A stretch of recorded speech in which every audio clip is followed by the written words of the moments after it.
tasa de letalidad y tasa de mortalidad. Cuando hablamos de estas dos, a veces tendemos a confundirnos de que ambas se refieren a lo mismo.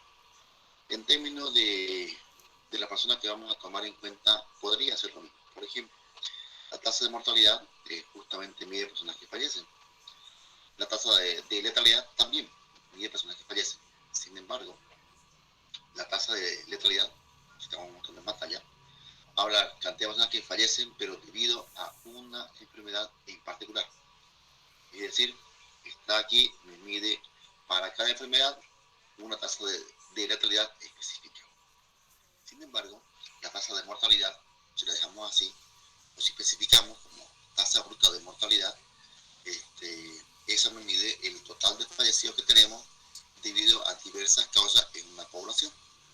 Quiere decir en todo caso que la tasa de mortalidad me mide el total de casos fallecidos por diversas causas, por enfermedades, por accidentes, por infecciones crónicas, agudas, en fin, por las situaciones que pueden causar la muerte de una población. ¿De acuerdo? Entonces, eso hablamos como tasa de mortalidad, o también llamada tasa bruta de mortalidad. La teoría vamos a empezar explicando esta llamada tasa de letalidad, ¿sí? Tiene que ver, como dice acá en la pantalla, lo siguiente.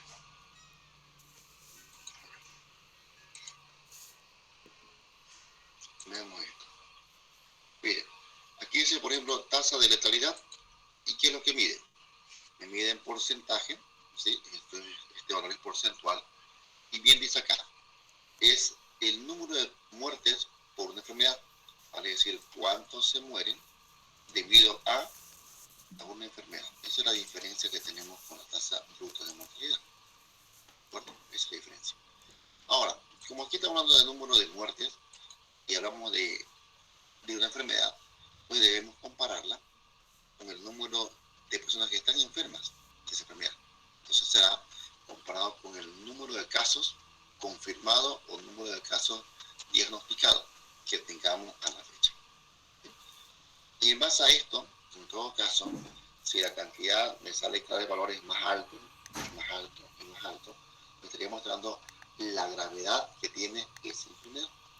Entonces, la tasa de letalidad, ¿cómo se entiende? Se entiende como la gravedad que tiene una enfermedad.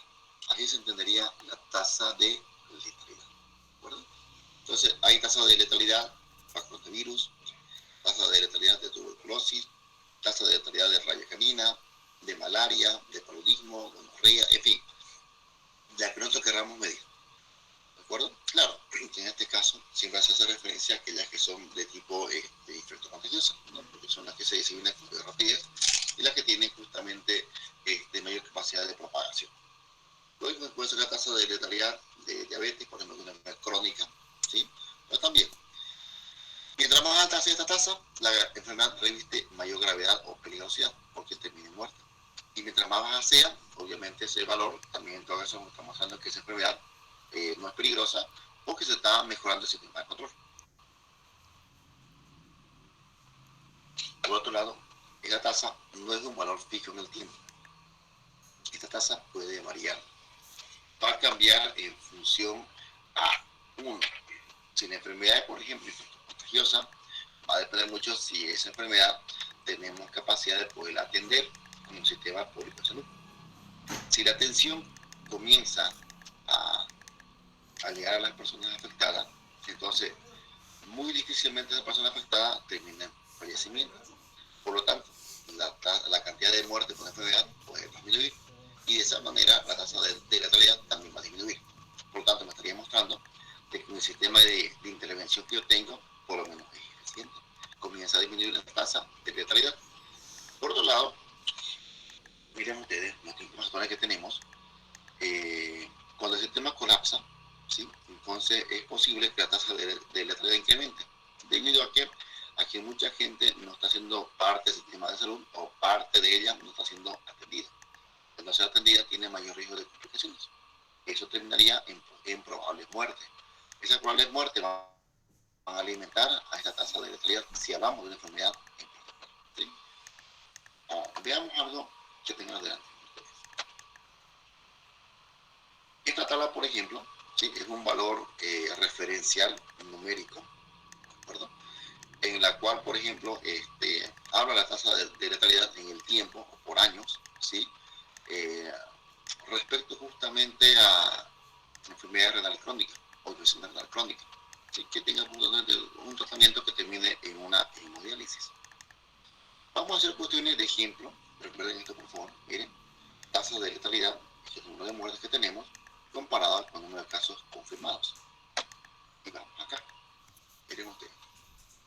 Nosotros aquí, ¿sí? Estamos teniendo en este cuadro, en el tiempo, en el año, la cantidad que está justamente saliendo de este sistema de infecciones crónicas renales, ¿sí? ¿Sí? Y de esa misma cantidad que está pues falleciendo, el número de personas que fallecen.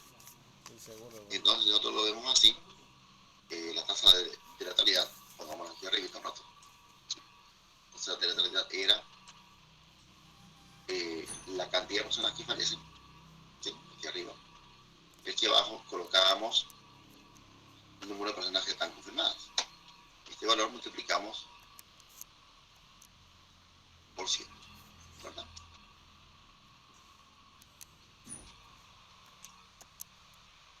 Ahora sí. Podemos hacer el primer caso, por ejemplo. Tenemos aquí 15 fallecidos, ¿sí? 15 fallecidos. Vendría acá. En años 15 del año 97, de los cuales teníamos personas que hayan sido afectadas 50, menos 50, y ese valor por 100. Y me sale a mí la tasa de letalidad que teníamos de esta complicación en esta gestión. ¿De acuerdo? Si usted hace esta relación simple, que es una simple división y una multiplicación, le dará con certeza la tasa de letalidad que teníamos para esa fecha, ¿verdad? Lo mismo podemos hacer con las demás. Miren ustedes, el año 98, los valores cambian, va cambiando, es decir, todos estos valores de la misma enfermedad en el tiempo van variando. Estas tasas van siendo continuamente modificadas debido a, como les decía hace un momento, a la cobertura que tengamos, al colapso que se pueda tener, al número de casos en aumento. Eso puede hacer que esta tasa tienda a incrementarse. O posiblemente por la falta de insumos disponibles, también puede hacer que se incremente. Entonces, esto es lo que me mide a mí la llamada tasa de letalidad, que la teníamos como un indicador de salud.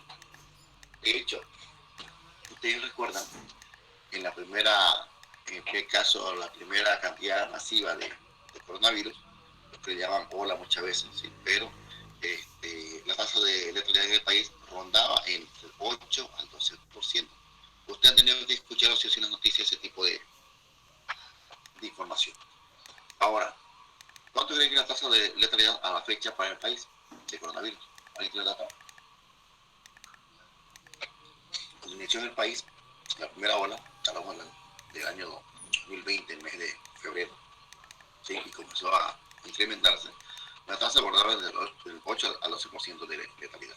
Es decir, de 100 personas que se enferman, entre 8 a 12 personas fallecían. ¿Sí?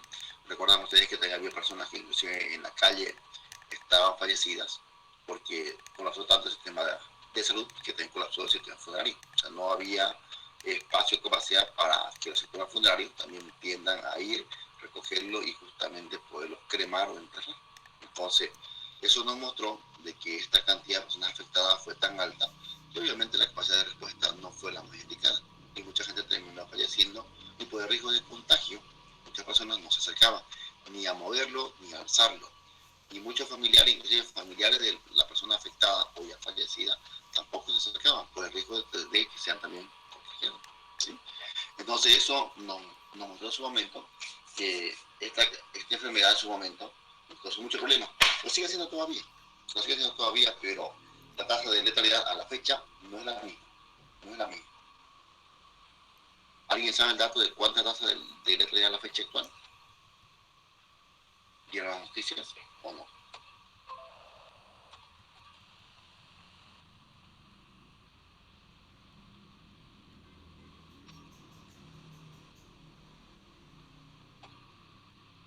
Eso que ustedes ven, cada noche, que lo da justamente el Ministerio de Salud, se hizo los reportes que a veces en la gráfica en el país salen, ¿verdad?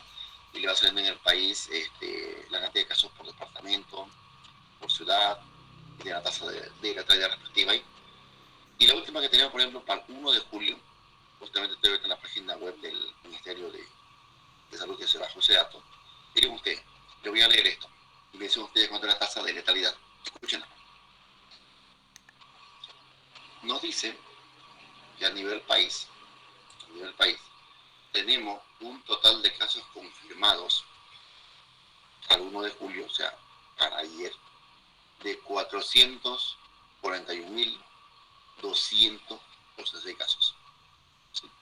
Ese es el total de casos que tenemos acumulado a la fecha. Reitero, 441.286 casos. ¿Sí? Ahora, de ese total de casos, han fallecido a la fecha 16.822 personas. Con esos datos, díganme ustedes cuánto es la tasa de letalidad. Vamos a mirar, me dicen ahorita. Disculpe, doctor, ¿lo puedo volver a repetir? Claro, los datos son total de casos al 1 de julio, 441.286 casos confirmados hasta ayer. Total de personas que han fallecido son 16.822 personas fallecidas hasta ayer.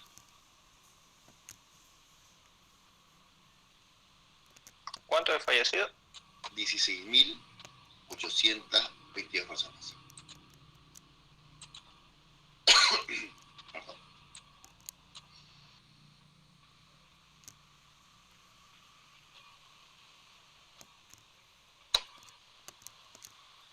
Vamos a ayudar ya. Tasa de letalidad.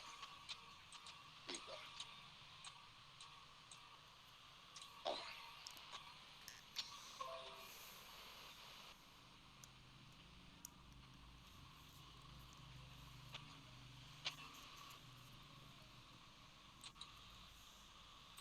¿Qué se come? Dice, por favor.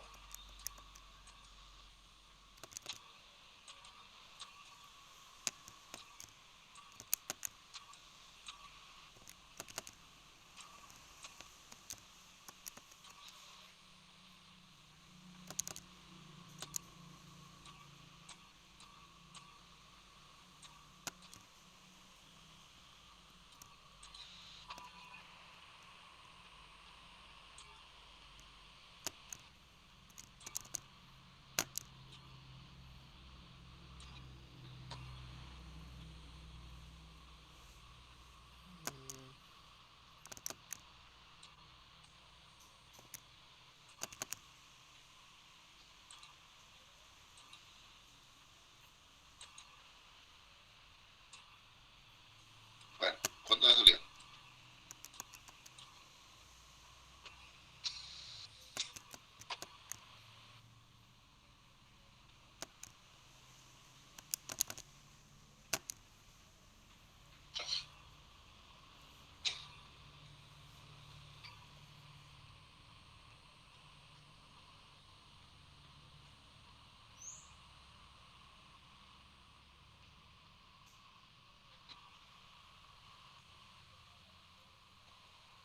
A mí me sale 3.81, doctor.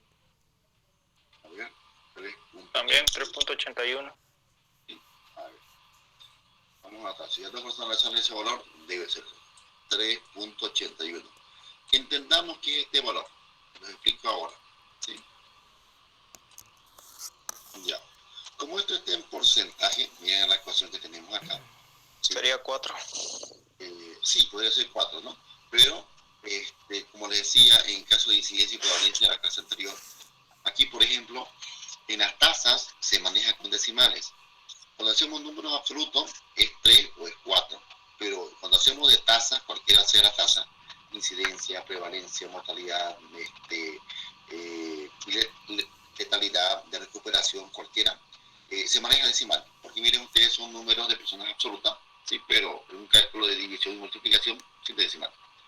¿Cómo se entiende esto? Esto se entiende de la siguiente forma, escucha bien. Si yo tengo este valor, 3.61%, quiere decir que 3,81% de personas o casos fallecen de cada 100 afectados. Ahora, es difícil entender decir 3,81 personas. Ok, es complicado. Entonces, ¿qué es lo que se suele leer acá? Se suele entender como que aproximadamente, ahí viene el redondeo, 4 personas. Es lo que venimos a hacer redondeo, ¿verdad? 3,8 es redondeo 4. Entonces, aproximadamente 4 personas fallecen de cada 100 personas infectadas. O sea, así se entiende este valor de 3,81%. Entonces, ahora, de esto mismo, que hoy día ustedes lo están entendiendo, es la forma que se maneja en cualquier tipo de enfermedad. Así podemos trabajar tasa de letalidad, por ejemplo, de COVID-19. ¿Sí? COVID-19. Podemos trabajar tasa de letalidad de COVID-19 al inicio de gestión, cuando teníamos recién el año 2020. Y ese valor, créanme, que va a ir cambiando paulatinamente. ¿Sí? Miren ustedes, teníamos entre 8 al 12%, ahora es 3,81%. Eso que indica que del mes de febrero del año 2020 al mes de julio del 2021, la tasa de letalidad ha tendido a disminuir, es decir, menos personas de las afectadas fallecen. ¿Okay?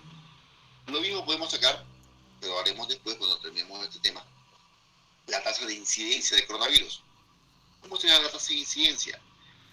Recuerden ustedes, era el total de personas afectadas sobre la población expuesta a riesgo. En este caso, la población expuesta a riesgo sería toda la población del país. ¿Por qué?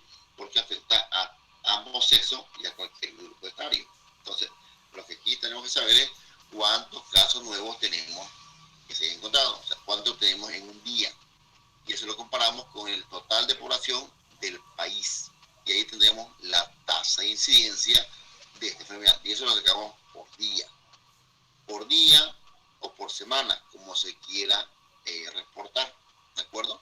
Entonces, todo eso sacamos de incidencia, sacamos de prevalencia, ahora ya sabemos sacar de letalidad, se puede sacar también la tasa de recuperación, que es la total de personas que se ven curadas o recuperadas, ¿sí? Sobre el total de personas también que ha sido afectada, no sobre el total de población de riesgo. Entonces, miren ustedes, que cálculo un poco sencillo, no es complicado, pero que obviamente permite entender que este tipo de indicadores pues son bastante útiles para que ustedes entiendan cuando van a leer ese tipo de valores. Ahora, reitero, esto cambia y va a cambiar en función de que tengamos atención, cobertura o de repente saturación del sistema que se tenga. ¿De acuerdo?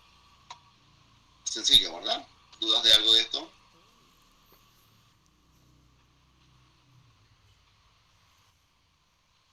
Creo que no está complicado, ¿sí? Porque el mismo cálculo de la misma tasa es bastante sencillo, no implica mayor complejidad.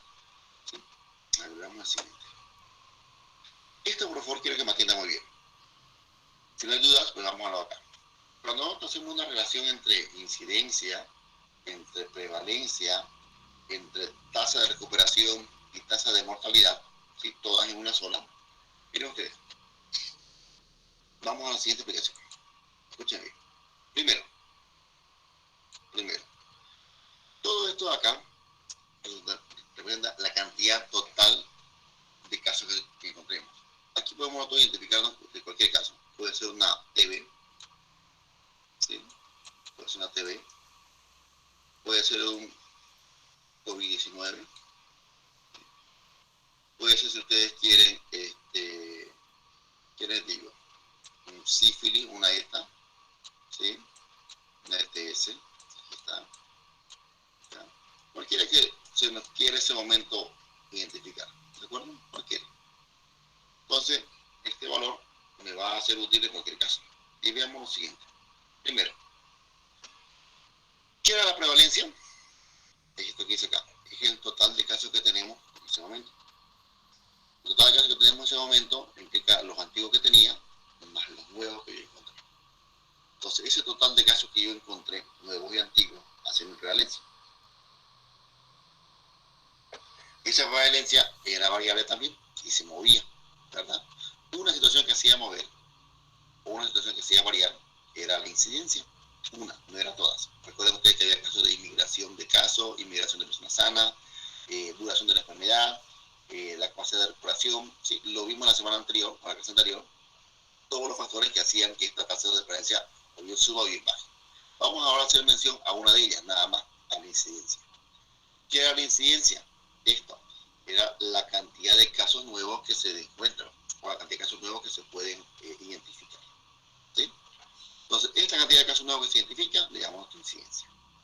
¿Esto a quién va a afectar? Claro, afectaría a la prevalencia. ¿Por qué? Porque la incidencia son casos nuevos. Y esos casos nuevos van a sumarse a los que ya tenían. Y cuando eso suceda, cuando esta de incidencias vaya a sumarse a la otra, pues va a convertirse ya en valor de la prevalencia. ¿Listo? Entonces aquí ya tengo los datos que tenía, más los nuevos que encuentran.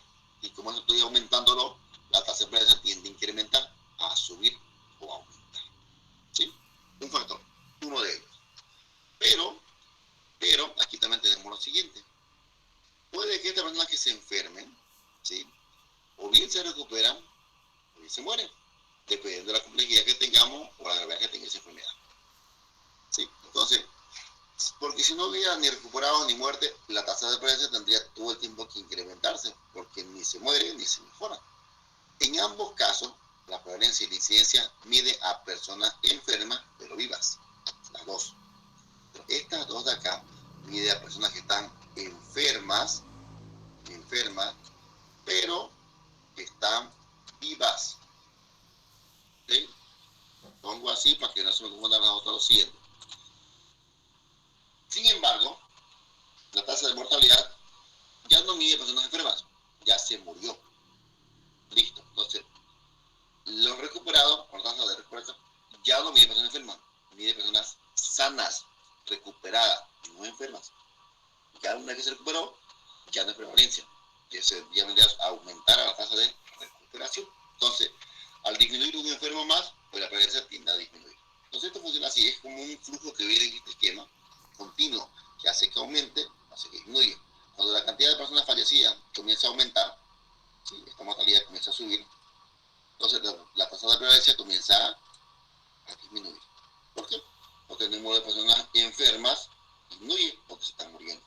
Y eso hace que este flujo pues sea continuo y haya una disminución de la prevalencia debido al incremento de la tasa de mortalidad. Me queda menos enfermos vivos, se están muriendo. Otro factor que puede hacer que esta prevalencia también reduzca es la tasa de recuperación o la cantidad de personas que se han recuperado o se han curado. Claro, aquí medimos personas enfermas.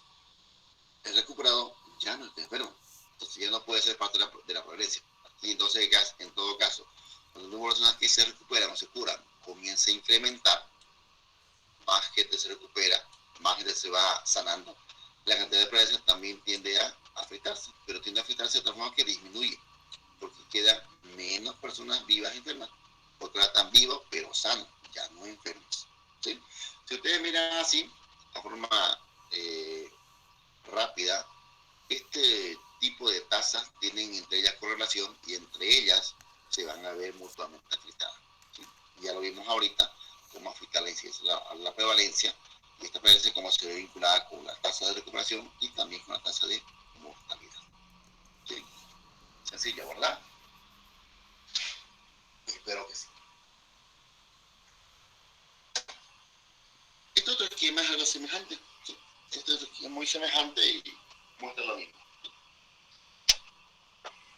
Miren ustedes, solamente que aquí en lugar de decir personas fallecidas o mortalidad, dice éxito, aquellos que hayan terminado su ciclo.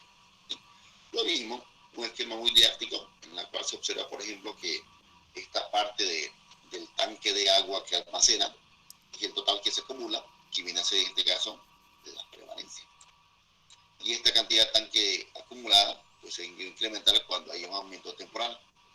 Esto se llama la incidencia, que va a aumentar a la prevalencia en la medida que se va apareciendo su caso. Y el mismo tanque, que conserva todos los casos, puede disminuir cuando hay una fuga. y se van a fugar cuando la gente está enferma, pues se curó y se sale de esta vida. ¿Por qué? Porque está enferma. O bien no se curó, se complicó y falleció, igual disminuye porque ya estaba aquí vivo, comienza a disminuir porque el número de personas afectadas o complicadas que tienen muerte aumenta. Entonces fíjense usted, este esquema o este otro ahí nos ayuda muy bien a entender a ustedes de que estas tasas tienen mutua correlación unas con otras y eso hace que entre ellas puedan cambiar o puedan variar. Ahora, hable un poquito de la llamada mortalidad. ¿Sí? Cuando hablamos de la tasa de mortalidad, en muchos casos, es un valor bastante general en la cual nos vamos a basar, ¿sí? O por lo menos se basa estos reportes en datos oficiales que se tengan, es decir, registros que se tengan de las personas que hayan fallecido, por la causa que sea. Vuelvo a decir acá, puede ser por un problema de infección, puede ser por un problema de tipo crónico, puede ser por enfermedad de tipo metabólica de complicación, ¿sí? Pero también podría ser lo siguiente, aquí también afecta, por ejemplo, la cantidad de homicidios que hay, ya sea feminicidio o infanticidio, cualquiera de ellos, porque también estamos diciendo.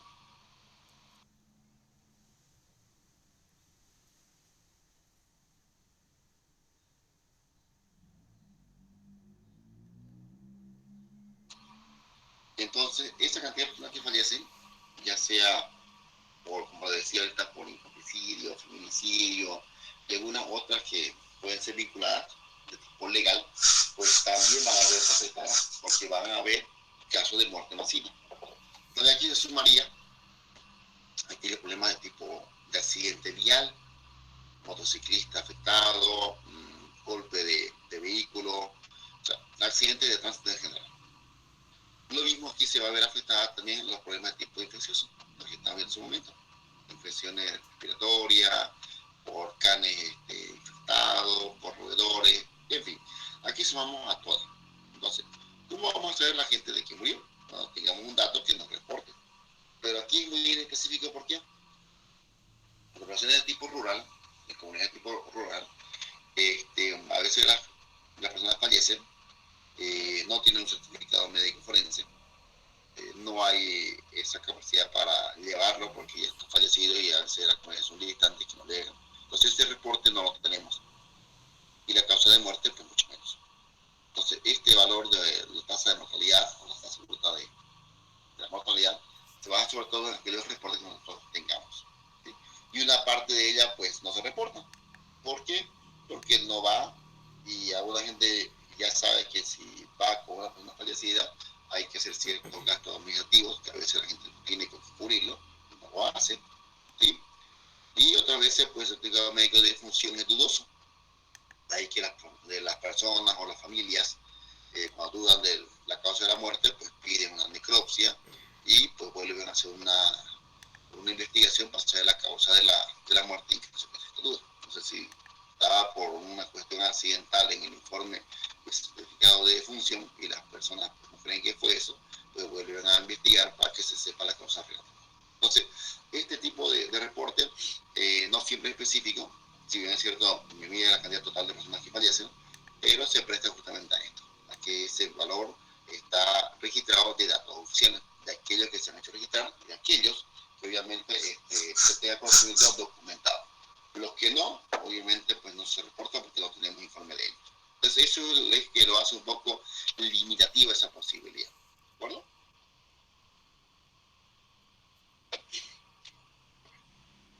Sí, doctor. Gracias.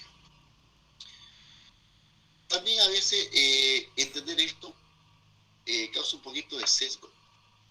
Esto acá, explico qué es un poquito de sesgo. Cuando hablamos de sesgo, por ejemplo, nos estamos refiriendo a que la información no es real, ¿sí?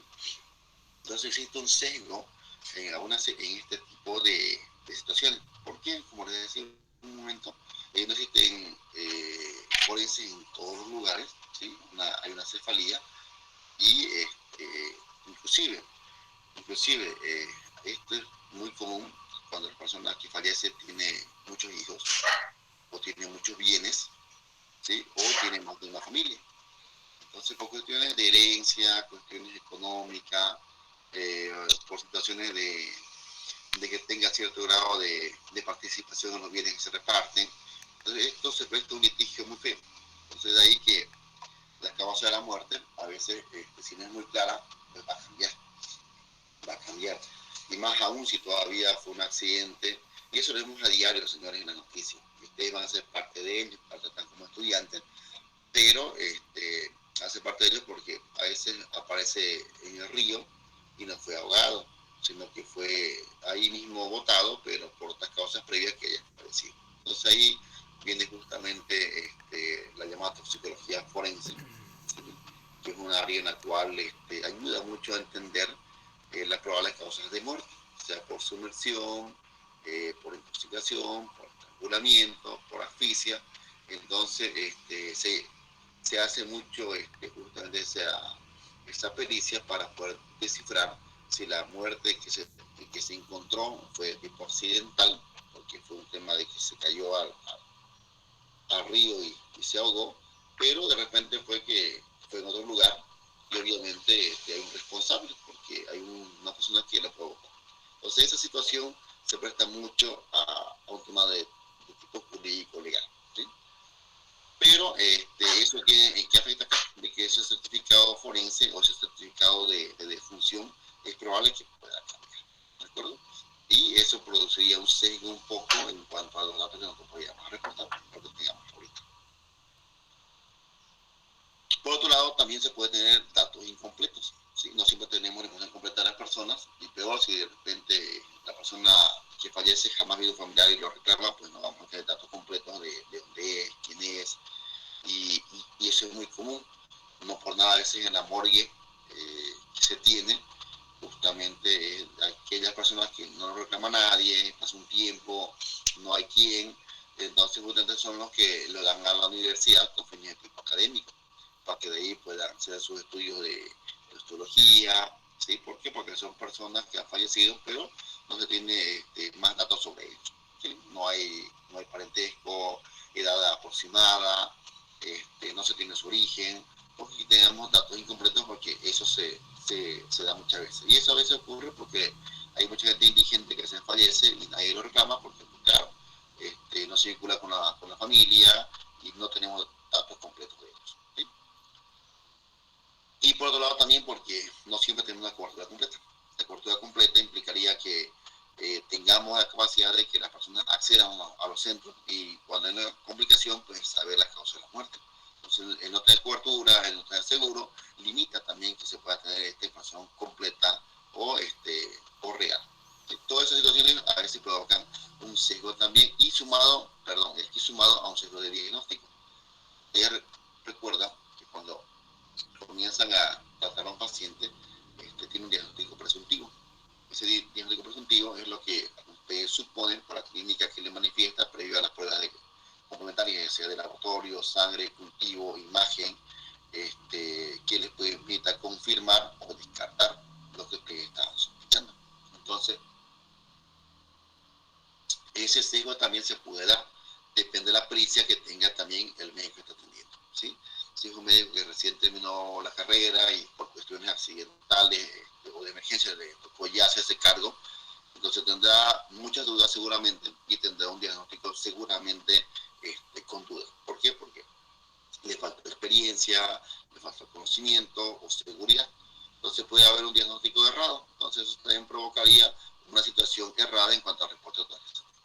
Eso ocurrió mucho en esta época cuando hubo mucha cefalía y en parte también permitió que mucha gente que salió de la carrera, de la universidad, tenga puertas abiertas como nunca, porque hubo mucha cefalía de recursos humanos, lo cual hizo que las personas que estaban en ejercicio pues tengan baja por la enfermedad y cubrieron aquellos espacios que estaban para la gente más joven, que justamente vendría a ser si fuera ustedes de aquí a 2 años. Entonces se le dio mucho espacio y bueno, tuvieron una gran oportunidad de poderse también desarrollar. Claro, con mucho temor, con muchas dudas, porque obviamente la persona que recién sale siempre tiene las propias dudas propias de la falta de la experiencia que se tenga o la falta de dominio que se tenga, ¿sí? Entonces eso genera a veces también un diagnóstico presuntivo que puede ser errado. En términos de medición, ¿sí? En términos de la medición, la tasa de mortalidad es esta acá, ¿sí? Topen un poquito, por favor, un minuto máximo, y ahorita se las explico.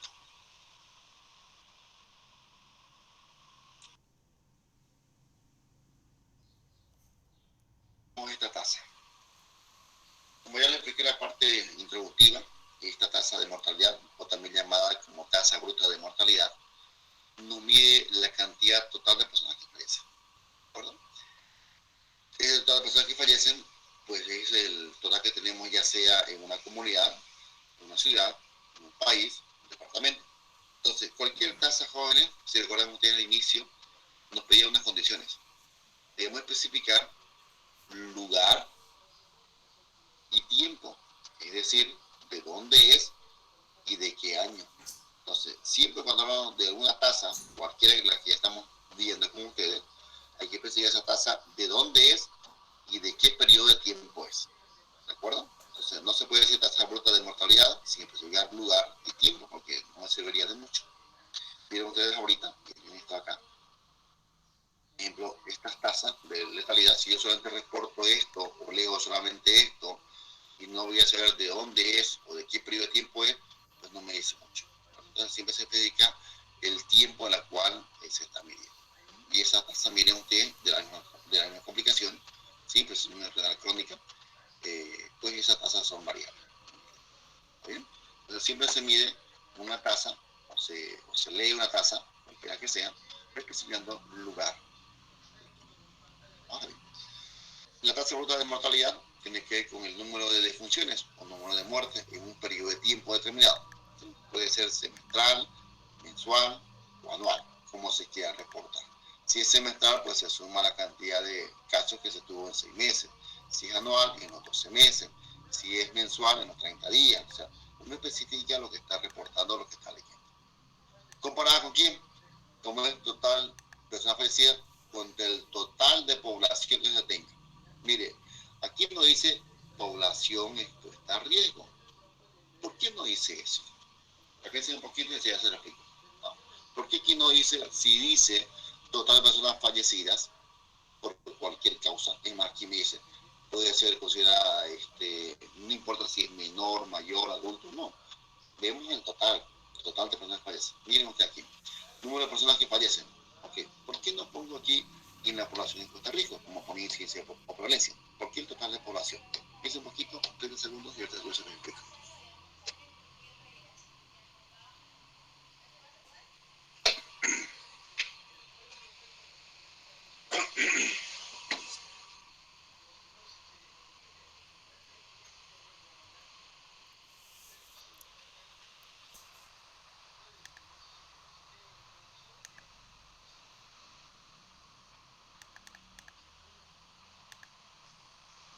A ver, ¿alguien tiene una idea, por favor?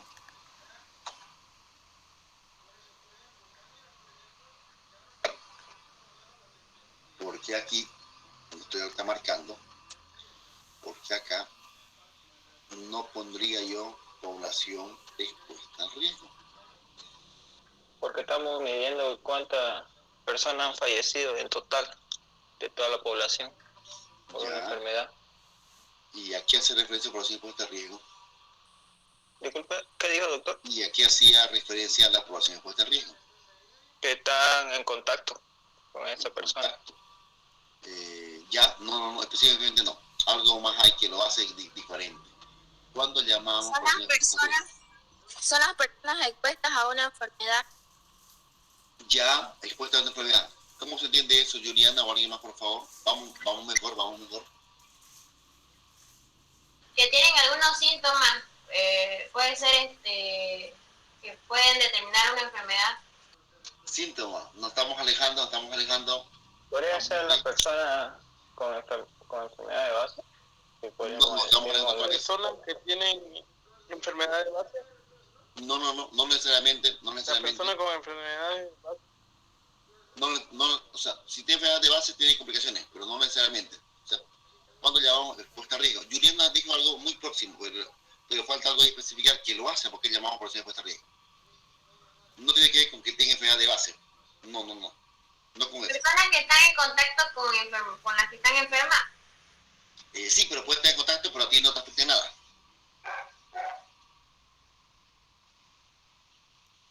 Ustedes recuerdan que hay enfermedades que son propias de las mujeres y propias de los hombres. Si es hombre y tú eres mujer, pues por más que esté en contacto no te afecta. Ahora dígame, ¿a qué hacemos referencia a población expuesta a riesgo?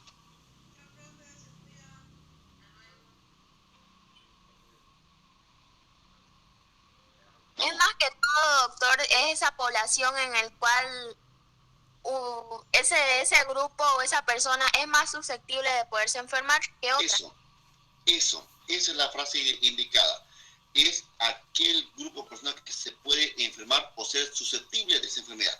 A eso llamamos población expuesta a riesgo. Entonces, y esto generalmente se trata de enfermedades que se pueden contagiar o se puede, si ustedes quieren, desarrollar por una persona.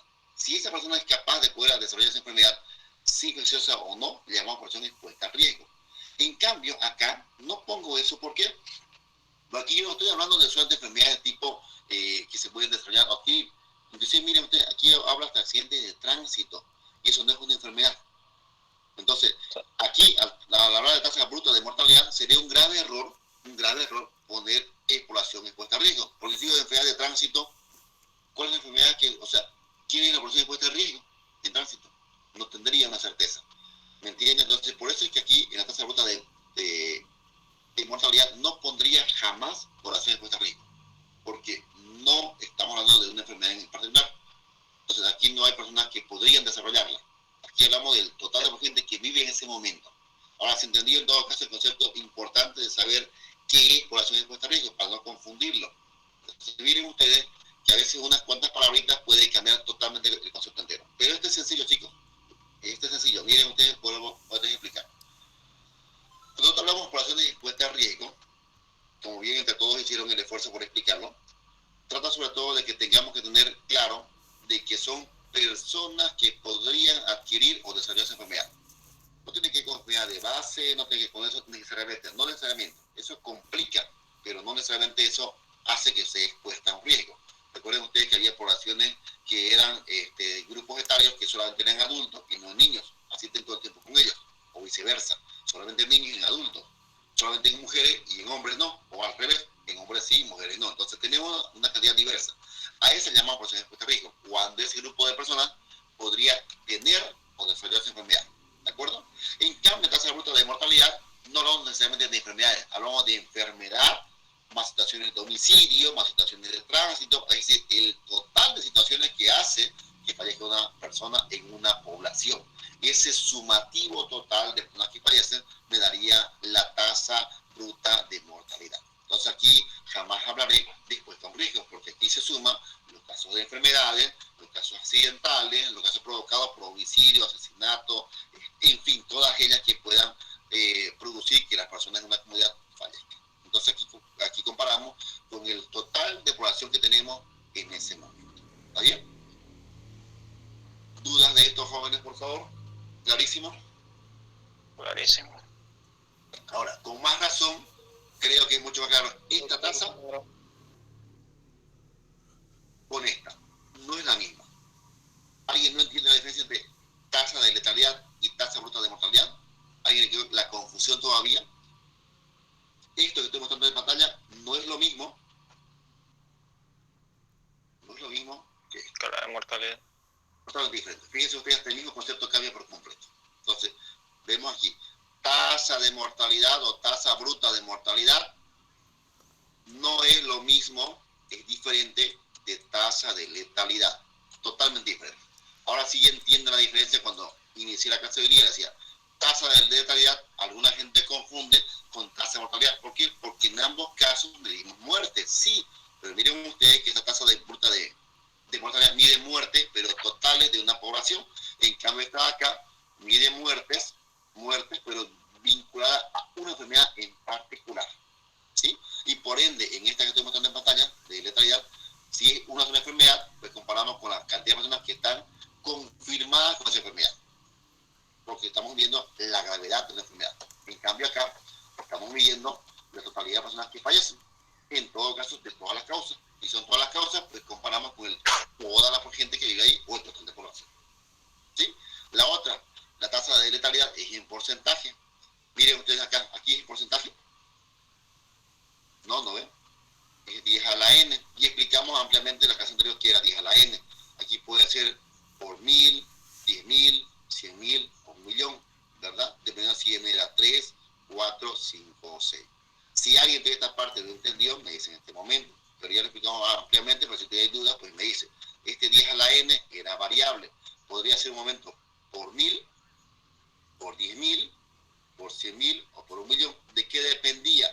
Dependía mucho de la cantidad de población que se esté hablando. Si era de países, normalmente dijimos que era en 100.000 o en 1.000.000 de personas. ¿Por qué? Porque en un país pues tenemos millones de habitantes.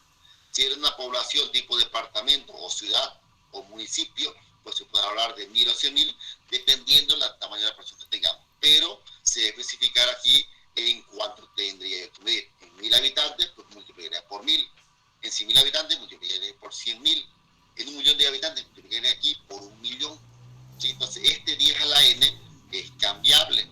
Y es por eso que algunas tasas que se van a leer, a veces ustedes van a tener que leer algunos tipos de tasas de mortalidad. Por ejemplo, dice, es 5, ok, pero 5 en 100.000 habitantes. ¿Qué indica eso? Que mueren 5 por cada 100.000 habitantes. Si es en 1.000, 5 de 1.000 habitantes. Si es 1.000.000, 5 de 1.000.000 de habitantes. Entonces, ya le dice en cuántos de habitantes está calculado esta tasa. Es para que ustedes entiendan cuántas personas fallecen en un total de población, que puede ser por 1.000 habitantes, por 100.000, por 10.000 o por 1.000.000. ¿Sí? ¿Dudas de esto? Ya no se chipan entre mortalidad, letalidad, para nada, ¿verdad?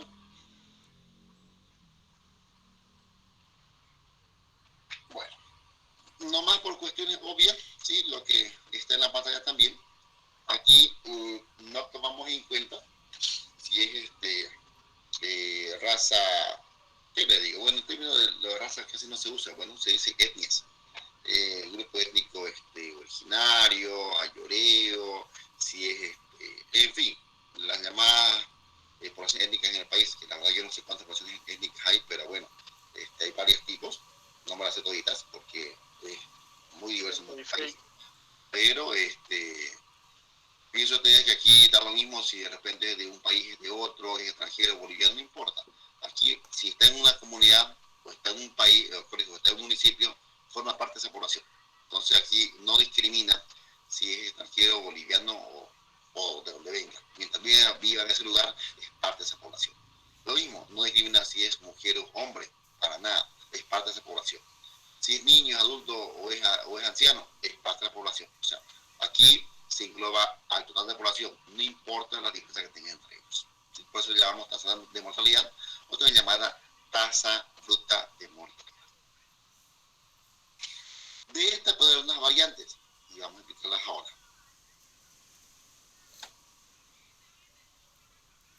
Perdón, un momentito, antes de ir a esto, vamos a ver esta acá. Miren ustedes, puede una variante, justamente, y podemos dar, por ejemplo, tasa de mortalidad, pero ya podemos especificar de tipo infantil, por ejemplo. Muy bien. Esta también es muy común escucharla, ¿sí? Tasas de mortalidad infantiles debido a tales complicaciones. O, si ustedes quieren, debido a falta de insumos, pero le dicen una razón por la cual los niños se mueren. ¿Cómo se calcula esa tasa? Un minuto, por favor, copila con calma y así ya se lo explico.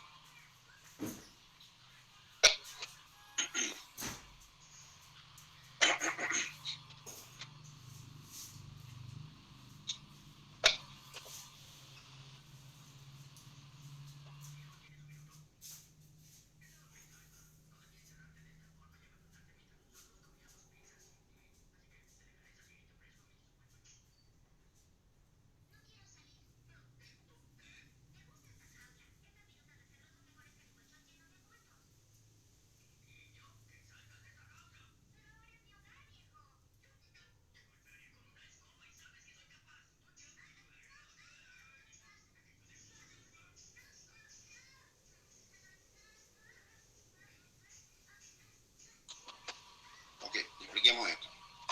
Entonces dice aquí que esa tasa de mortalidad infantil, pues medirá, como bien dice mortalidad, el número de funciones, pero ¿de quiénes? Decimos tasa de mortalidad infantil, está midiendo a aquellas personas que fallecen que tengan hasta menor a un año cumplido. 10 meses, 8 meses, 9 meses, 12 meses, un mes, en fin, todo. Todas aquellas que fallezcan antes de cumplir su primer año de vida. Si es así, entonces es por demás de obvio que buscaré personas que pues también hayan tenido esa edad y que están vivos.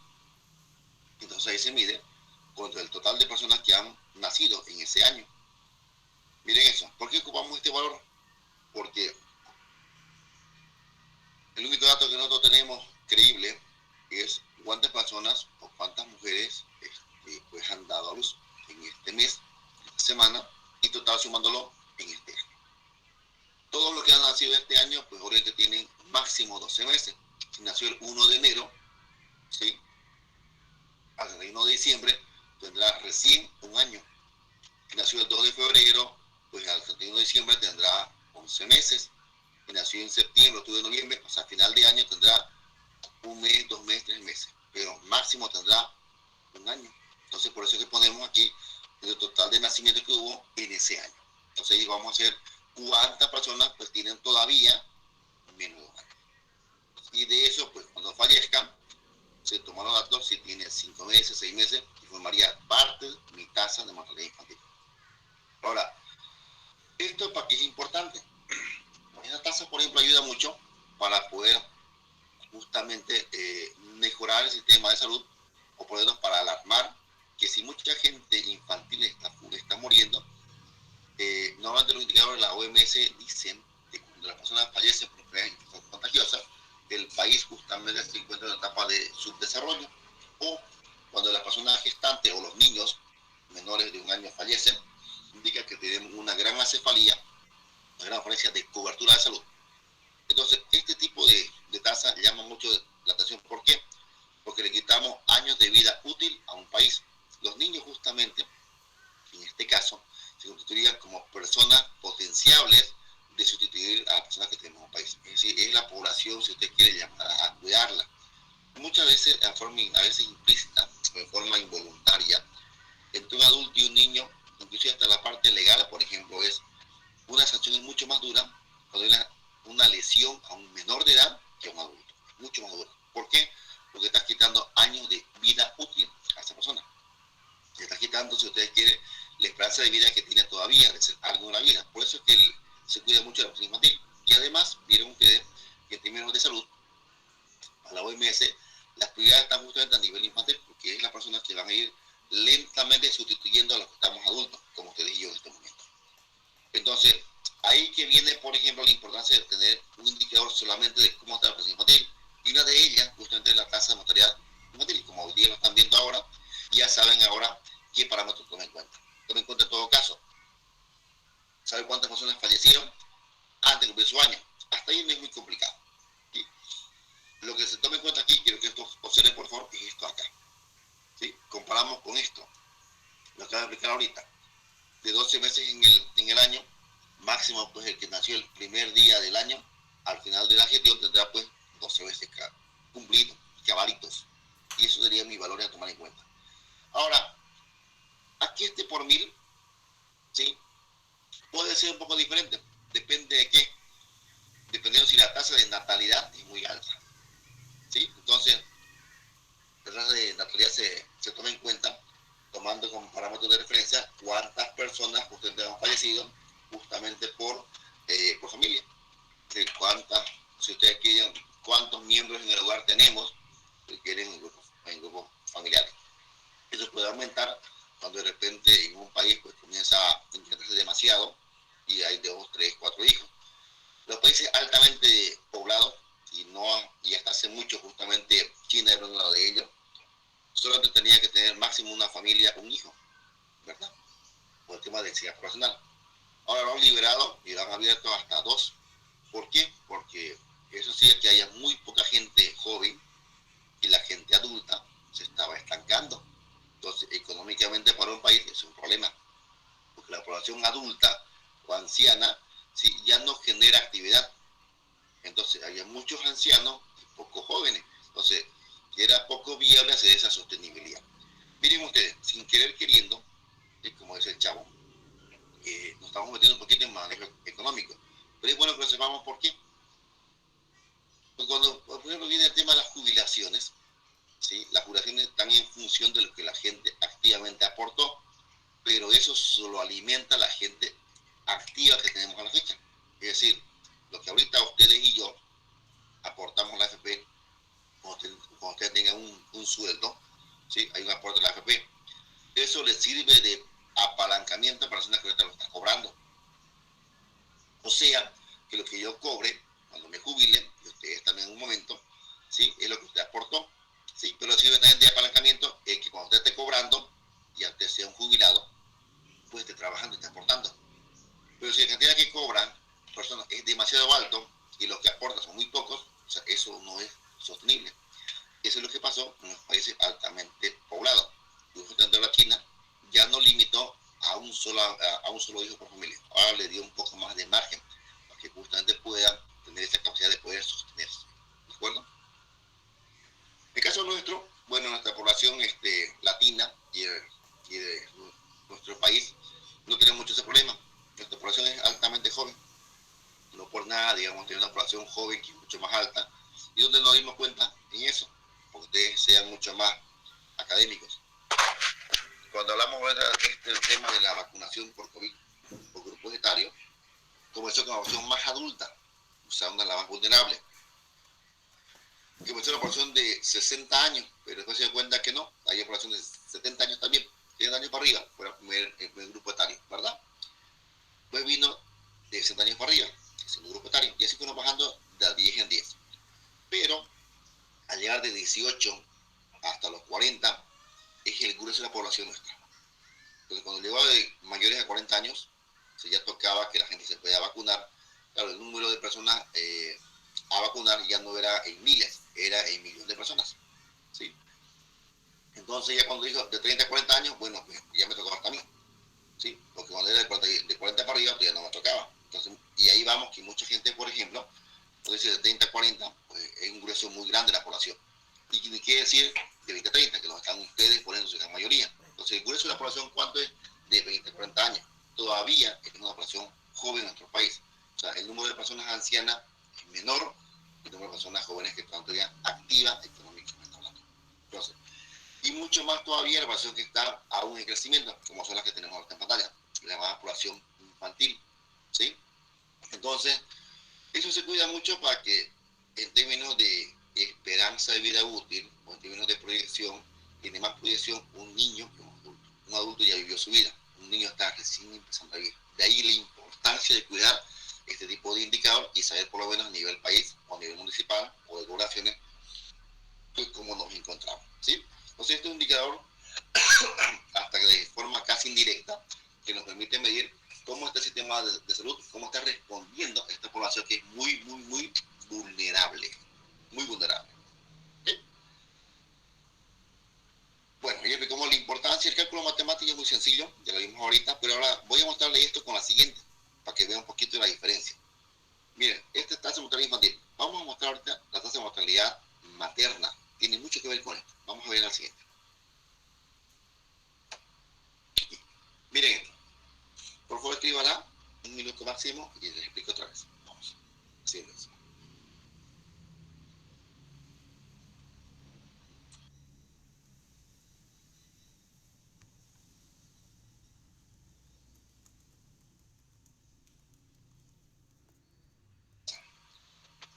Fíjate, la tasa de mortalidad materna. En este caso, pues también hablamos de funciones, pero ya no de niños, sino hablamos de mujeres, ¿sí? Personas que han fallecido, ¿sí? Mujeres en este caso, pero por razones vinculadas o asociadas al embarazo. Entonces, a eso nos damos cuenta aquí en la tasa de mortalidad materna. Toda mujer gestante que haya fallecido por alguna causa asociada con el normal desarrollo de su embarazo. ¿Sí? Aquí ya podría ser por problemas, si ustedes quieren, de preeclampsia, puede ser problemas de atención, complicaciones ginecológicas, golpes que haya recibido, distintos tipos de motivos que puedan vincularse a esto. ¿Sí? Ahora, ¿con quién comparamos? ¿Con quién? miren lo interesante acá. Dice, contra el número de nacimiento de ese mismo año. ¿Por qué así? ¿Por qué así? Porque, claro, esta ecuación, por ejemplo, está mostrada o está plasmada desde la OMS. Lo mismo replica la OPS y lo mismo replican los países. ¿Sí? Bolivia es parte justamente de este grupo mundial, en la cual la OPS y la OMS nos dan las directrices, y Bolivia adopta este tipo de indicador. Es más, esta tasa es de tipo universal. Eso lo ocupa Bolivia, Perú, Paraguay, Argentina, España, de donde usted quiera, se mide de esta forma. O sea, en cualquier parte del mundo se ocupa así. Entonces, es una tasa de medición estándar. Ahora bien, ¿por qué se mide el número de nacimiento de ese año? Porque estamos tomando en cuenta de que este tipo de situaciones de embarazo debe ser atendida en un centro de salud. Debe ser atendida. No tomen en cuenta, por ejemplo, mujeres embarazadas. ¿Por qué? Porque en algunas ocasiones se dio de que hay personas que todavía no van a los centros de salud, hospitales, y todavía los atiende una partera. ¿Sí? Ese nombre de partera tiene bastantes nombres distintos según los países que se tengan. Pero bueno, no vamos a hacer mucho detalle en eso, porque estamos en Bolivia, y eso es específico. Para nosotros, por ejemplo, en Bolivia, eso le decimos las parteras, ¿verdad? Entonces, es de aquellas personas que, pues bueno, en una comunidad distante donde no existe cobertura, pues es donde van, acuden o la llaman a su casa para que de ahí dé a luz usted de su casa. Y puede empezar. Entonces, obviando esa situación, se toma en cuenta acá aquellas personas que son registradas o atendidas en sistemas públicos de salud. Después se lo tomamos en cuenta aquí como referencia cuántos nacimientos tuvimos en ese año. La tasa de mortalidad materna es de tipo anual. Por eso aquí, ¿cuántas personas fallecen por año? Y por lo tanto, ¿cuántas personas o cuántos nacimientos tuvimos en ese año? Es muy semejante, miren ustedes, es muy semejante a esto acá. Total de nacidos vivos en ese año. Pero aquí lo que se tiene en cuenta es total justamente de nacimiento en ese año.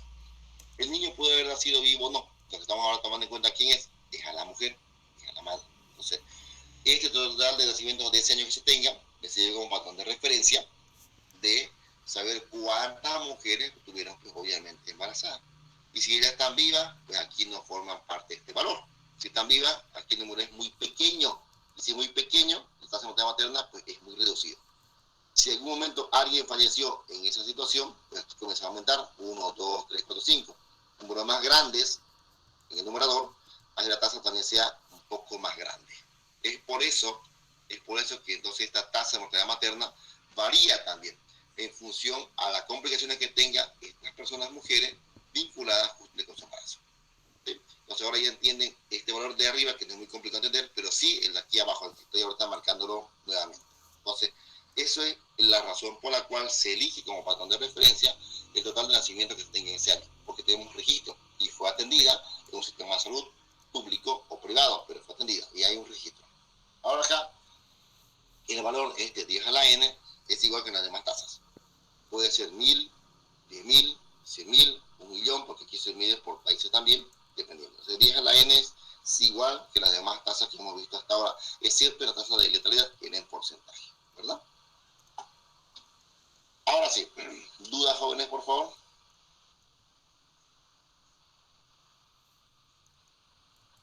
Sencillo. A esto, por ejemplo, podemos más aumentar una, ¿sí? Que no la puse aquí en la pantalla, pero igual se las voy a explicar. Por ejemplo, aquí hay una figura en la cual se podía entender como una llamada, por ejemplo, tasa de mortalidad neonatal. Igualmente en el material que se tiene, que se dispone de la OPS, menciona, por ejemplo, voy a poner un esquema aquí ahorita, de tal forma que ustedes me entiendan cuál sería su diferencia. Y nosotros hablamos de tasa de mortalidad infantil, nos estamos refiriendo al número de personas que fallecen menores a un año. Pero si hablamos de tasa de mortalidad neonatal, ya no es menores a un año, eso quiere menores a 28 días. Entonces, a partir de ahí ya tomaríamos en cuenta como tasa de mortalidad neonatal cuando estamos hablando de personas que fallecen menores, si ustedes quieren, al mes de nacido. Ahora, la tasa de mortalidad neonatal forma parte de la tasa de mortalidad infantil. ¿Por qué? Porque la infantil toma en cuenta hasta 12 meses y la neonatal toma hasta 28 días. Si quieren verlo así, hasta el primer mes. ¿De acuerdo? Entonces, Ahora, eso también se puede especificar dependiendo si los registros que tenemos nos acompañan a poder saber si al primer mes de nacido sobreviven o no sobreviven. ¿De acuerdo? Entonces, de ahí que ustedes tienen, por ejemplo, ahora ya el conocimiento de tasa de mortalidad neonatal, tasa de mortalidad infantil, tasa de mortalidad materna, tasa bruta de mortalidad, tasa de letalidad, tasa de prevalencia, tasa de incidencia. ¿Sí? Tenemos varias, inclusive tenemos por forma de descarte también la llamada tasa de recuperación, que sería total de personas que se recuperan, el total de casos confirmados. ¿Sí? Señores, con esto creo que podemos entender las tasas y por lo menos nos damos cuenta de que, bueno, se puede trabajar. Y miren esta gráfica que estoy mostrando aquí, son estas gráficas que ustedes la ven, pero ahora que las pueden interpretar, o sea, más allá que las miren, ¿sí? Que las interpretan. Y aquí voy a ver esta gráfica acá, por ejemplo. Esta que tengo aquí en la pantalla, ¿sí? Para tratar de esquematizar. Me está mostrando la tasa de mortalidad infantil por regiones. Y claro, este es de nuestro país, ¿de acuerdo? De nuestro país que se tiene. Y la tasa de mortalidad infantil que se tiene es acá. Vamos a ver. Me está reportando, por ejemplo, ¿sí? Que tenemos, bueno, aquí no me especifica ahorita, no me especifica si es mensual o es anual, ¿sí? Pero ya me está mostrando por departamento, en este momento, cuánto es la tasa de mortalidad que se tiene por departamento. Y nos damos cuenta, miren, algo que llama la atención. 1, 2, 3, 4, 5, 6, 7, 8, 9 departamentos. De 9 departamentos, aquí el promedio. Como país, el promedio que se tenía era 50 personas que fallecían, niños menores de un año. Sin mortalidad infantil, menores de un año. Esta gráfica ayuda para lo siguiente. Mire, aquí tengo un pico extremo mayor y pico extremo muy pequeño. Vamos a los dos extremos, ¿de acuerdo? ¿Qué implica esto? Pico extremo mayor es Potosí. Pues en Potosí me dice que la mortalidad infantil es mucho más grande comparada con el menor de todos. ¿Cuánto es el menor de todos? 31, Santa Cruz. ¿Qué implicaba eso? ¿Recuerdan ustedes ahorita que les dije cuál es la importancia de la tasa de mortalidad infantil? Está ligada sobre todo a la capacidad que tengamos de respuesta, ¿sí? Del sistema de salud para con la población altamente vulnerable, la población infantil. Eso implica aquí que en estos dos departamentos de extremo que tenemos en el país, en Potosí como departamento, es posible que Potosí como municipio se pueda ver algo mejor. Municipios rurales más altos seguramente, ciudad capital un poco más bajo, pero en promedio, como departamento tenemos en esta gráfica 101 casos de personas fallecidas y 31 personas fallecidas en Santa Cruz. ¿Qué muestra eso? Que en Potosí existe una alta vulnerabilidad o una baja tensión del sistema de salud a su población altamente vulnerable, o sea, población infantil. Pues su cobertura de ellos o sus canales de respuesta que tengan como municipio, como departamento, dista mucho de lo que se tiene ahorita aquí en Santa Cruz como departamento. Dentro de todo el país, por ejemplo, tenemos una mejor capacidad de respuesta a nivel infantil de atención del sistema de salud. Entonces, estas tasas aquí, jóvenes, más allá que vean un número más alto, un número más bajo, ¿cómo se interpreta para los que estamos en salud?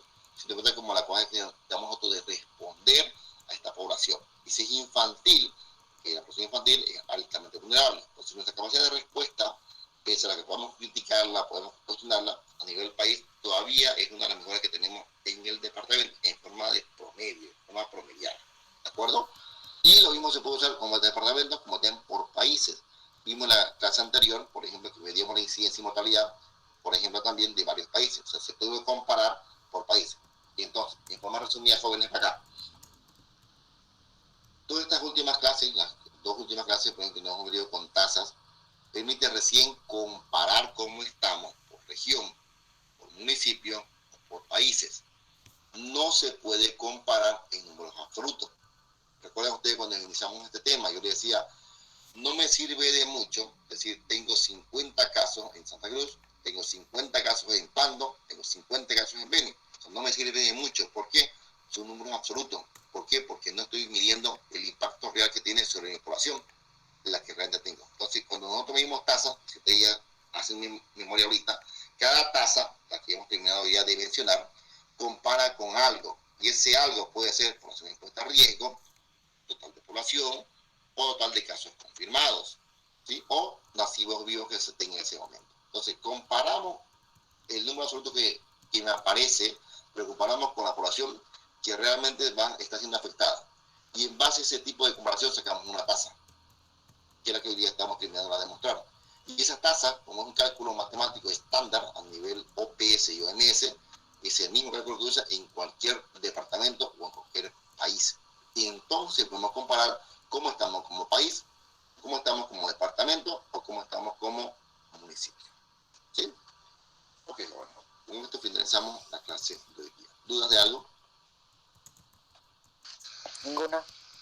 ¿Clarísimo? Ninguna, doctor. Qué bueno, qué bueno. Entonces, con esto ya podríamos... perdón, mire, esta tabla más se la voy a explicar un poquito. Vamos a ver. Ya, a ver. Dos cosas de estas para cerrar. Por ejemplo, fíjense esta gráfica de tasa de mortalidad materna. ¿Sí? Eso que no la había puesto, pero está aquí. Por ejemplo, tasa de mortalidad materna, miren ustedes, un poquito tiene que ver con la capacidad que tenga cada país de atención. Y vamos a un bloque 1 y bloque 2. El intermedio no lo dejamos ahí, ¿de acuerdo? Miren ustedes ambos extremos.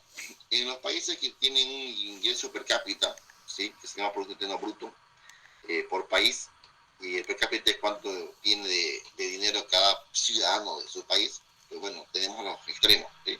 Estos países son altamente desarrollados. Y en ese sentido, por ejemplo, la tasa de mortalidad que se tenga, ¿sí? Sí, son números bastante pequeños, entonces son niños o son niñas, ¿sí? Comparado con los países que, por ejemplo, tienen un ingreso per cápita bastante bajo, o sea, que tienen un ingreso por ciudadano muy, muy escaso. Y ahí tenemos países del África, donde son países extremadamente pobres, por ejemplo, donde la cantidad de personas que fallecen, y yo tengo esta misma columna acá, en esta y en esta, ¿sí? Es muy abismal. Países muy desarrollados, el número de personas que fallecen son pequeñas. Países altamente endeudados o altamente empobrecidos, pues la cantidad de personas que fallecen es muy alta. ¿Eso por qué? Porque obviamente la capacidad de respuesta que tienen en ambos extremos, pues en esta tiene la capacidad de responder los problemas de salud que su población puede acceder, y en esta pues será bastante precaria. Sin ir muy lejos, lo vemos con las noticias o leemos los textos que ustedes ocupan en distintas materias, ¿sí? Comparan, por ejemplo, África como país, como continente subdesarrollado. No son todos los países, por ejemplo, Egipto es un país altamente desarrollado, pero hay, en forma general, este continente pues tiene los países que tienen mayor índice de pobreza del mundo. Entonces, si hay una pobreza, pues obviamente no cubre las necesidades de sistema sanitario, de salud, de educación, ¿sí? Cuando un país es altamente pobre, o sea, su capacidad económica no le da para poder cubrir sus necesidades básicas como ciudadano. ¿Y cuáles son los básicos? Educación, saneamiento básico y salud, ¿sí? Esos tres bloques son el sistema básico que una persona debe tener: buena educación, buen sistema de salud y servicios básicos, ¿sí? Es como ustedes, miren ustedes, ¿cuáles son sus servicios básicos? Agua, luz, teléfono, alcantarillado. Y ahora se suma una más: internet. Son 4 servicios básicos, ¿sí? Entonces, el siguiente bloque es el sistema de salud. Que ustedes tengan por lo menos un acceso al sistema de salud. Vendría a constituir, si ustedes quieren, otro pilar dentro de los servicios básicos que se tengan. Entonces, en estos dos extremos, ¿sí? Estos países pues tienen como país, porque también sus impuestos son altos, seguramente tienen una mejor capacidad económica, pero es un tema económico. A nosotros, ¿qué nos interesa? Nos interesa saber que cuando hay dinero para poder hacer mejoras, pues la población está mejor atendida. Cuando el dinero es escaso o no hay, por diversos motivos, entonces aquí esos países tienen una alta vulnerabilidad a su población, y se traduce en esto, en que esas tasas son mucho más altas de mortalidad, ¿sí?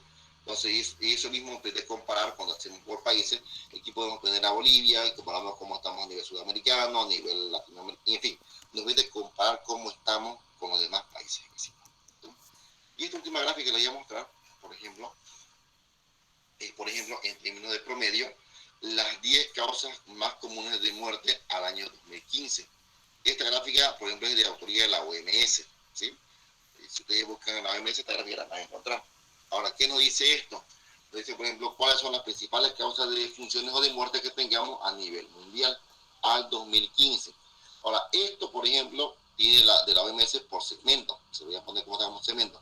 Dice, países con ingresos per cápita alto. Una belleza. Y países con ingresos per cápita bajos. ¿Y saben qué, chicos? Cuando se pone esta referencia en la OMS, poner esta referencia para poder comparar, encontramos que los países que tienen ingresos per cápita muy bajos, bueno, ahí incluyen los países latinos, ¿sí?, en los cuales estamos nosotros, sus problemas de salud a resolver, gran parte de ellas todavía son de tipo biológicas, la gran parte de ellas. ¿Qué es lo biológico? Microbianas, bacterias, parásitos, virus u hongo, o de tipo infecciosa. Y cabo los países que tienen ingresos per cápita alto, esos problemas ya no son problemas para ellos. ¿Por qué? Si es biológico, ¿con qué se combate? O antibióticos, cobertura de diagnóstico precoz, ¿verdad?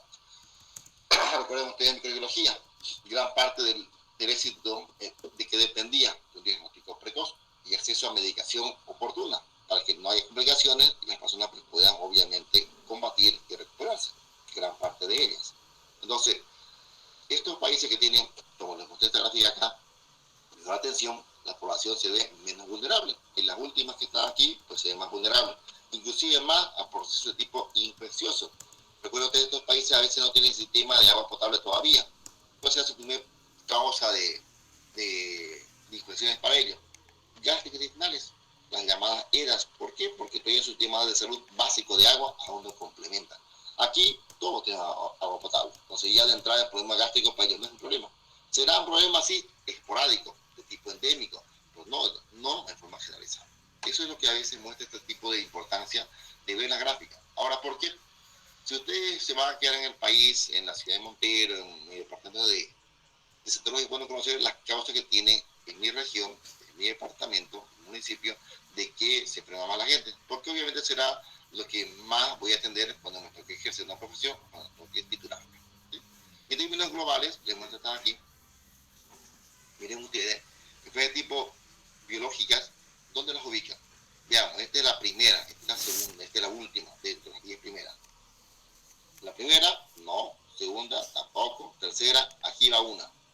Infecciones respiratorias, ¿sí? Porque tiene alto grado de transmisibilidad. Miren, diabetes mellitus no es contagiosa, no es biológica. Diarrea, y TB, ¿sí? A nivel mundial. Y las demás no tienen ya nada que ver con problemas de tipo biológico. Esto tiene que ver con problemas de tipo viales, donde la gente fallece mucho por el tema vehicular. No por nada tenemos situaciones nosotros también cercanos.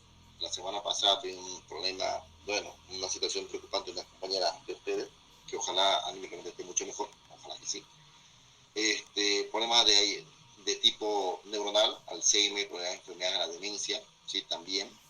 Problemas de tipo metabólico de alimentación, ¿sí? Problemas oncogénicos, problemas pulmonares crónicos, las EPOC, ¿sí? Los ACV y problemas cardiovasculares. O sea, esos son los problemas que más afectan a la población. Mire, aquí es más, ni aparece siquiera el VIH-Sida. ¿Lo ven? Ni aparece. ¿Sí? Entonces, en nivel mundial, por ejemplo, son las principales causas de difusión, estas que estamos mostrando ahorita en pantalla. ¿Sí? Y esos datos son reales al 2015. Entonces, cada país, cada departamento libra su propia batalla en cuanto a cuáles son las causas que más le afectan a cada uno de ellos. Y esa es la importancia de la salud pública y la parte de la salud pública llamada la epidemiología, que es la que nos permite entender cuáles son los principales problemas de salud que aqueja a mi país, a mi departamento, a mi municipio o a mi población o a mi universidad. ¿De acuerdo? Dependiendo en qué rango de acción nos podamos encontrar. Muy bien. Ahora sí, con esto finalizamos la clase de hoy. ¿Hay preguntas de algo, jóvenes?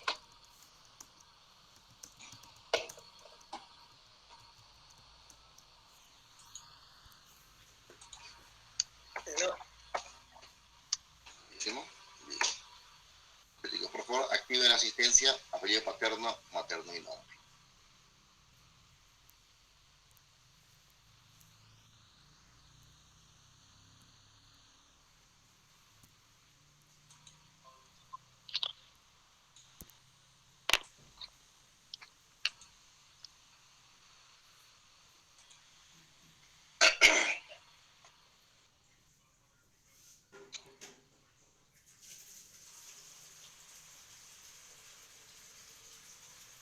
En tiempo de la asistencia, bueno, ya con esto podemos evaluar, ¿sí? El próximo que se haga, estudienlo todo el tema, ¿sí? Léanlo por completo. La unidad no es completa. explicada, se explicaron que tiene mucha importancia, es bastante útil en todo sentido, y pues la evaluación la hacemos el día viernes que viene. ¿Cómo? El tema a seguir, ahorita no lo tengo a mano, un segundito, aunque lo voy a comentar, para que lo vayan leyendo. Sí, el tema a seguir se denomina tipo de estudio, ¿sí? Ahí haremos un poco de mención a los tipos de seguimiento que se pueden hacer, ¿sí? Ya sea tipo descriptivos, observacionales, un poco vimos en la parte preliminar, donde habíamos de generalidades, los transversales, longitudinales, ¿sí? Ya lo habíamos visto una parte de ellos, ya lo hemos mencionado, pero aquí, bueno, haremos mención justamente a la posibilidad de que podamos orientarlo mejor desde el punto de vista de la salud pública, cómo se clasifican este tipo de estudios que se pueden plantear, ¿de acuerdo? Por ahí ponemos término experimental, ponemos término transversal nuevamente, corte longitudinal, de tipo ecológico, y los llamados errores sistémicos, la diferencia de sesgo. Vimos hoy día que sesgo, por ejemplo, por forma conceptual, que es un dato errado, ¿sí? Eso le llamamos sesgo. Y claro, eso lo avanzaremos en la clase siguiente. La pueden ir ya leyendo para que ustedes puedan revisarla y así podamos aplicar. Eso para el día viernes siguiente. Ya está, la última. ¿Nadie más falta la lista? Ok, entonces si no hay más de ello, entonces cortamos pantalla y cortamos asistencia en un par de minutos. ¿Dudas, jóvenes, de algo antes de cerrar la clase?